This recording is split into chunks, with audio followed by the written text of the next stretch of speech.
ইতিমধ্যেই আবার বিএনপির বিরুদ্ধে ষড়যন্ত্র শুরু হয়ে গেছে। বিএনপি যে একটা মাইনাস করা, এই মাইনাস করার একটা প্রক্রিয়া চলছে এবং শুরু হয়ে গেছে।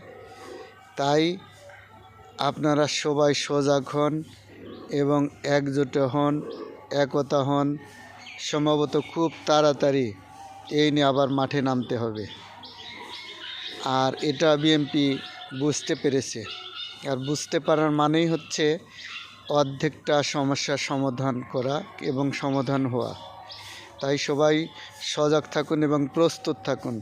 খুব তাড়াতাড়ি আবার মাঠে নামতে হবে আন্দোলনের জন্য, বিএনপির প্রতিষ্ঠিত করার জন্য এবং বিএনপির ষড়যন্ত্র মোকাবিলা করার জন্য। এই বিএনপি যে মাইনাস করার যে ষড়যন্ত্র হচ্ছে, এটাকে মোকাবিলা করার জন্য খুব তাড়াতাড়ি আবার মাঠে নামতে হবে।